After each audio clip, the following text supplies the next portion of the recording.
Hey කොහමද guys ඉතින් සාදරයෙන් පිළිගන්නවා Hey Australia channel එකට. ඉතින් Hey Australia කියන්නේ ඕස්ට්‍රේලියාව සම්බන්ධවම දේවල් කියන ඕස්ට්‍රේලියාවට එන්නේ කොහමද? ඇවිල්ලා ජීවත් වෙන්නේ කොහමද? ජීවිතේ විඳින්නේ කොහමද කියලා ඕස්ට්‍රේලියාව ඇතුලේ පුළුවන් දන්න හැමදේම Hey Australia වලින් මම කියන්න ලෑස්ති. එහෙනම් වීඩියෝ අවසානයේ රැඳී ඉන්න හැමෝටම ආරාධනා කරනවා.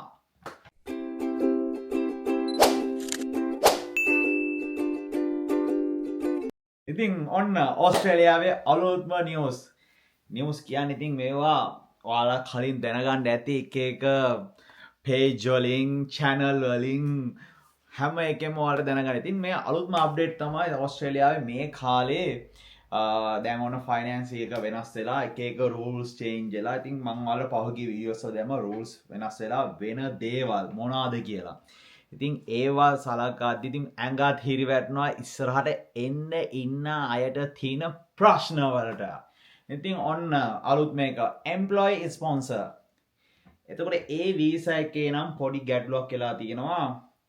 වීසා කරන එක්කෙනාට ඒ කියන්නේ ඔයාලව ස්පොන්සර් කරන කෙනාට එයාට පොඩි ප්‍රශ්නයක් කියලා තියෙනවා. ඔයාලට හොඳයි එයාට එච්චරම හොඳ නෑ. මොකද හේතුව සැලරි වැඩි වෙලා තියෙනවා අවුරුද්දට ඇනුවල් 80,200කට වැඩි වෙලා තියෙනවා. කලින් ඕක තිබ්බේ 78,000කට දැන් 80,200කට වැඩි වෙලා තියෙනවා. ඉතින් එම්ප්ලොයි ස්පොන්සර්ලා පොඩ්ඩක් ප්‍රශ්නාර්ථයක් ඇවිල්ලා තියෙනවා. මොකද එයාලගේ අතින් වැඩි ගාණක් යනවා. ඉතින් ඒක වුණාම ටැක්ස් එකක් ගෙවන්න ඕන වැඩිපුර. ඉතින් දෙපැත්තටම පොදුයි. නමුත් වැඩියෙන්ම තියෙන ප්‍රශ්නේ එම්ප්ලොයි ස්පොන්සර් එකේ ස්පොන්සර් වීසා කරන කෙනාට එයාට තමයි ගැට්ටුව ඇවිල්ලා තියෙන්නේ. ඉතින් එහෙම වෙනකොට තව කෙනෙක්ව ගෙන්නන්න හිතන්නේ නැහැ. ඉන්න එකගෙම වැඩේ කරන තමයි බලන්නේ. ඉතින් ඒකට එක ඔප්ෂන් ඇති සමහර විට මට ඒවා කියන්න බෑ. ඉතින් ඒ කට්ටියත් එක්ක කතා කරද්දී එයාලා ඔයාලට ඔප්ෂන් දෙයි. හරි. ඒකෙදී ඔයාට ඒ බර ඔයාට එන්න පුළුවන්. ඔයගෙන හොඳට කල්පනා කරලා ඔයාලගේ වීසා එක කරගන්න බලන්න. මොකද ඔයාලට මෙහෙ එන්න ඕනේනේ. ඉතින් ඒක එක අතකින් ඒ විදිහට එන එක හොඳයි. මොකද ස්ටුඩන්ට් වීසා එකෙන් එද්දි ඉතින් පොඩි ප්‍රශ්න තියෙන හින්දා පොඩි ප්‍රශ්න ගියා. ඉතින් මේ යුනි ෆ්‍රී ගෙවන්න තියෙනවා. ඒ වල ටිකක් මුල් කාලේ අමාරුයි. මහන්සි වෙන්න වෙනවා. ඉතින් කෙලින්ම ලංකාවේ ඔයාලට මම කියනවා වගේ හැමදේම ක්වොලිෆිකේෂන් තියෙනවා නම් ඔයාලා ඩිග්‍රී එකක් තියෙනවා නම් එක්ස්පීරියන්ස් තියෙනවා නම් ඔයාලට එන්න පුළුවන් නම් එම්ප්ලොයි ස්පොන්සර්. ඉතින් ඒක මාර වටිනවා. මොකද ආපු ගමන් මාසයක් දෙකක් යද්දි ඔයාලට ඔයාලගේ මෙහි ලයිෆ් ස්ටයිල් එක චේන්ජ් වෙලා ඔයාලට හොඳ ගමනක් යන්න පුළුවන්. ඉතින් ඔන්න ඕකයි ඒ වීසා එකේ තියෙන අප්ඩේට් එක. ඉතින් ඊළඟට මෙහි ඉන්න අයට මෙහි ස්කිල් එක තියෙන අයට තමා වීසා වැඩිපුර දෙන්න යාලා හිතනවා. එතකොට ඒ වීසා වර්ග තියෙනවා. ඉතින් ඒ වලට යාලා මෙහි ඉන්න අයට ඔපචුනිටි දෙන්න හදනවා ගොඩක්. මොකද ඒක එයාලට වාසි. මොකද මේ රටට ඕල්රෙඩි ඇවිල්ලා සෙටල් වෙලා ඉන්නේ. ඒ හින්දා තමයි ඒක දෙන්න යන්නේ යාලා. අනිත් එක තමයි ගොඩක් අය මෙහි විසිට් වීසා ඇවිල්ලා හිතනවා වීසා එක මාරු කරගන්න. ඒකට නම් කිසිම chance එකක් නැහැ. ඒක මගෙන් අහලත් තිබ්බා කට්ටිය. ඉතින් ඒකට නම් කිසිම chance එකක් නැහැ. විසිට් වීසාවොත් විසිට් වීසා එකෙන්ම යන්න ඕනේ. වීසා එකට මාරු වෙන්න බෑ. තව විසිට් එකට ඇප්ලයි කරන්න බෑ. ගිහිල්ලා එන්න ඕනේ. හරි. ඉතින් ඔන්න ප්‍රශ්නේ තියෙනවා විසිට් වීසා නෑට කිසිම chance එකක් නැහැ. ස්ටුඩන්ට් වීසා එන අයට ඉගෙනගෙන ඉවරයි නම් ඔයාට පුළුවන් ඇප්ලයි කරන්න TR කියන වීසා එකට. ඒකෙදී ඔයාට අවුරුදු 2 හම්බ වෙනවා. ඒක ආයි දික් කරගන්න පුළුවන්. තව අවුරුදු 2කට උනත් ඉතින් ඒ ඔප්ෂන් එක තියෙනවා. ඒක ඒවා වෙනස් වෙලා නැහැ. ඉතින් කරන්න ඕනේ හොඳ වීසා එකක් හොයන්න. ටිකක් කාලය තියෙනවා ප්‍රොසෙස් වෙන්න. ස්කිල් වීසා එම්ප්ලොයි ස්පොන්සර්ම නෙමෙයි. තව තියෙනවා ගවර්න්මන්ට් ඉමිග්‍රේෂන් වීසා. ඒවා ඉතින් ගොඩක් හොයලා බලන පොයින්ට් සිස්ටම් වලින් තියෙන වීසා තියෙනවා. යන්න ඒජන්ට් කෙනෙක් හම්බෙලා එයාලගෙන් අහන්න මේ වීසා වලට අපි කොහොමද යන්නේ කියලා. ඉතින් මම හැම වෙලෙම කියන්නේ ඩිග්‍රියක් තියෙනවා නම් එක්ස්පීරියන්ස් තියෙනවා නම් එන්න පුළුවන් මේ පාත් වලට. දැන් මේ වෙලාවේ හයි ඩිමාන්ඩ් තියෙනවා නර්සින්, ටීචින්, කන්ස්ට්‍රක්ෂන්ස් වර්කර්ස්, කාපෙන්ටර් ඔය කියන සබ්ජෙක්ට් වල වීසා වලට සෑහෙන ඔපචුනිටි තියෙනවා. නර්ස් කිව්වම දොර ඕපන් වෙනවා හැමෝටම එන්න. ඔයා දැන් ප්ලෑන් කරනවා මොනවද මම කරන්න ඕනේ ඉස්සරහට එන්න ඕස්ට්‍රේලියා ඉගෙන ගන්න ඕනේ මොනවද කියලා. පුළුවන් නම් නර්සින් එන්න. ඔයාගේ වෙල්කම් එක තියෙනවා. ඔයාට නර්සින් ඉගෙන ගන්න එනවා නම් ඔයාට ජොබ්ස් තියෙනවා හොඳ ඒවා හොයාගන්න.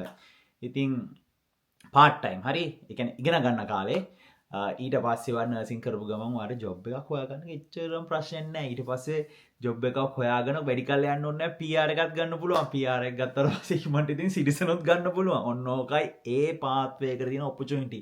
ඊළඟට ටීචින් early childhood teacher ඒකත් ඒ වගේ තමයි ඉගෙනගන්න මෙහෙම ඉගෙන ගත්තොත් මෙහෙම හැමදේම කරොත් ටීචර් සර්ටිෆිකේට් එක මෙහෙ ගත්තොත් ටීචර් රෙජිස්ට්‍රේෂන් එක මෙහෙ ගත්තොත් ස්කිල් ඇසස්මන්ට් එකක් තියෙනවා කරන්න ඒකත් මෙහෙ කරොත් PR එකට එච්චරම ප්‍රශ්න නැහැ. ඊළඟට මොනවද? දැන් ඔන්න ඇවිල්ලා තිනවා ට්‍රෙන්ඩ් එකක් කාපෙන්ටර්ස්ලා ඉන්නවනම් එයාලත් මෙහෙ තියෙනවා එයාලගේ කෝස් එකක් කරන්න කරලා පස්සේ මං හිතන්නේ PT ස්කෝර් එකත් අඩුයි සෑහෙන කරන්න ඕනේ. ලකුණු පොයින්ට් සිස්ටම් එකෙන් ගත්තොත් 0.65 පොයින්ට්ස් වලින් එයාට PR එකට යන්න පුළුවන්. ඉතින් ඊළඟට මොනවද තව තියෙන්නේ? චෙෆ්ලාටත් තියෙනවා. හැබැයි චෙෆ්ලාට මම අනුමත කරන්නේ නැහැ එම්ප්ලොයි ස්පොන්සර් එන්න. මොකද ඒ අය දෙන්නේ නැහැ ඔයාලට එම්ප්ලොයි ස්පොන්සර් එකෙන් එන්න පුළුවන්. නමුත් ඉක්මනට කිනිවිදිහට PR එක ගන්න බෑ. මොකද හේතුව ඒ කට්ටිය මොකද මගේ යාළුවෙක් ඉන්නවා ක්වීන්ස්ලන්ඩ් වල.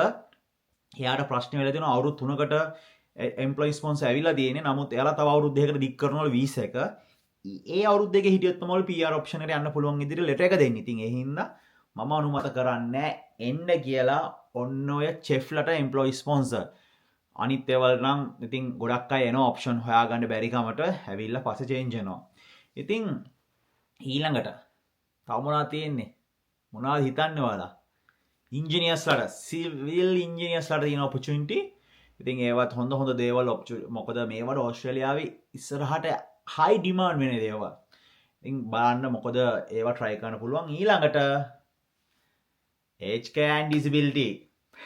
එන්න මිනිස්සු වයසට යන ඕස්ට්‍රේලියාවේ ඉන්න දැන් පරණ මිනිස්සු වයසට යනවා. ඉතින් ඒවා බලා ගන්න කෑරස්ලා අවශ්‍යයි. ඉතින් ඔන්න ඒකත් හොඳ ඔපචුනිටි එකක් ඔයාලට එන්න බලන්න. ඉතින් ඔන්න ඕස්ට්‍රේලියාවේ තියෙන බ්‍රේකින්ග්ම නිවුස් ටික මේ දවස්වල තියෙන තෙල් මිල වැඩි වෙලා හොඳටම වැඩි. ෆියුල් එක අඩු වුණා. ඕස්ට්‍රේලියන් ඩොලර් 1.45 වලට මේ වෙනකොට $2 වලට ගිහිලා තියෙනවා. ඉතින් ලෝකේ ඉන්න හැමෝටම පොදු ප්‍රශ්නයක් මේක. මම ඒක තමයි ඔයාලට හයි නිවුස් එකක් විදිහට කියන්නේ. ඊළඟ නිවුස් එක තමයි හැමෝටම ෆයිනෑන්සිය එකේ පේ රේට් එක වැඩි වුණා. $1.26 ඒ වගේ රේන්ජ් එකේ. හැබැයි මම නිවුස් එකක් හමුණා මගේ යාළුවන්ගෙන් එච්චර එයාලට වැඩි වුන්නේ නෑ මේ පාර කියලා. නමුත් පොදුවේ ටීචින් තව ඒජ් කෙයා ඒ වගේ තියෙන සබ්ජෙක්ට් වල තව ඊට අමතරව සමහර නර්සින් ඊළඟට ඉංජිනියරින් ඉතින් ඒ සම්බන්ධ කටයුතු ගොඩක් කරලා වැඩි වෙලා තියෙනවා. ඉතින් ඒ වගේ සමහර අය නොලැබුණු කට්ටියත් ඉන්නවා. ඉතින් මෙහෙන් වැඩි වෙනකොට මෙහෙනුත් වැඩි වෙනවා. සාමාන්‍ය දෙයක්. ඊට අමතරව මේ කාලෙදී බැංක් ඉන්ට්‍රස්ට් රේට් එකත් වැඩි වෙලා තියෙනවා. ඒ කියන්නේ ඔයාලා මේ ඕස්ට්‍රේලියාවේ ඉන්න අය ගෙවල් ගත්ත කට්ටියට ඒකත් ඔන්න රේට් එක ගෙවන්න දින මුදල පොඩ්ඩක් වැඩි වෙලා තියෙනවා. එතකොට තව එකක් මෙල්බන් වල ගෙවල් තියෙන කට්ටිය ගෙවල් ප්‍රොපර්ටි එකේ වැලියු එක අඩු වෙලා තියෙනවා. ඒ කියන්නේ විකුණන්න හිතනවා නම් ලොකු ගණන් වල ටිකක් ගාණ අඩු වෙලා තියෙනවා.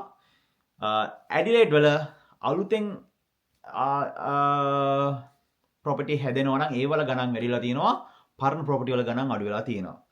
ඉතින් ඔන්න ඕක තමයි නිවුස් එක. තවම අනිත් නිවුස් තමයි මේ වෙනකොට සීතල පොඩිම වෙලා දිනවා ඇඩිලේඩ් වල මෙල්බර්න් වල. මොකද වින්ටර් එකේ දැන් ඉන්නේ පීක්ම කාලේ අපි හොඳ සීතල දවස් ටිකක් ඉස්සරහට එන්නේ. සමයකට බලාගෙන ඉන්නවා අපි. ඉතින් ඔන්න ඕකයි ඕස්ට්‍රේලියාවේ මේ වෙනකොට මේ කාලේ තියෙන නිවුස් ටික. ඊළඟ වගේ දේශපාලන ප්‍රශ්න තියෙනවා. විපක්ෂය ඉතින් එන්න උත්සාහ කරනවා ඉක්මනට කරලියට. ඉතින් ඒ වගේම එක දානවා සංක්‍රමණිය අඩු කරනවලු, සංක්‍රමණිකයව අඩු කරනවලු. ඉතින් බ්‍රෑන්ඩ් එක ප්‍රශ්නයක්. සංක්‍රමණිය අඩු කරනවා කියන්නේ ඕස්ට්‍රේලියාවට ඔප්ෂන් නැහැ. එතකොට ඒ කියන්නේ ඕස්ට්‍රේලියාවේ සංක්‍රමණිය අවශ්‍යයි. ඒක very important.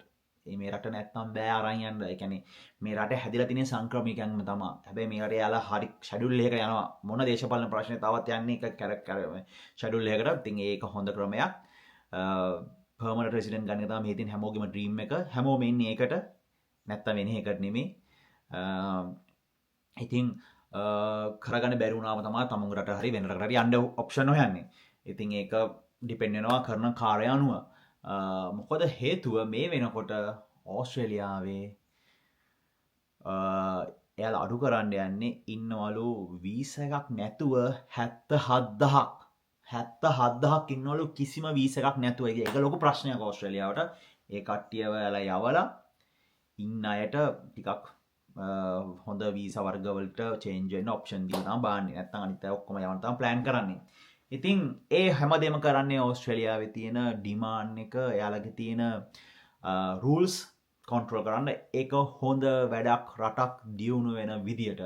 මොකද හේතුව රටක් සාමාන්‍යයෙන් රටක ඒ දේවල් තිබ්බොත්, නීතිය රූල්ස් තිබ්බොත්, ඩිසිප්ලින් තිබ්බොත් තමයි රටක් අරන් යන්න පුළුවන්. ඒක හැමෝටම පොදි. මොකද අල්ලපු රටවල සහ අපේ රටේ නම් අඩුයි. අල්ලපු රටවල ගොඩක් මිනිස්සු ඒ වගේ දේවල් කරලා සෑහෙන ප්‍රශ්න වෙලා තියෙන. ඒ හින්දා අපි ඒ වලට රෙස්පෙක්ට් කරන්න ඕනේ ඒ කරන රූල්ස් වලට. ඉතින් එහෙනම් ආයි හමුවෙමු හේ ඕස්ට්‍රේලියාව වලින් ආයෙ යන ළඟදීම වීඩියෝ එකක් අරගෙන. ඉතින් තව මොනවද ඔයාලට මොන වගේ දේවල්ද අවශ්‍ය කියලා නිකන් කැමති නම් කමෙන්ට් එකක් දාන්න. මම දෙන්නම් අයිඩියා. හැමෝටම ජය වේවා. රැඳී ඉන්න හේ ඕස්ට්‍රේලියා YouTube channel එක ඔයාලට සෑහෙන දේවල් ඉස්සරහට ගේන්න බලාපොරොත්තු වෙනවා. හැමෝටම ආදරේ ජය වේවා.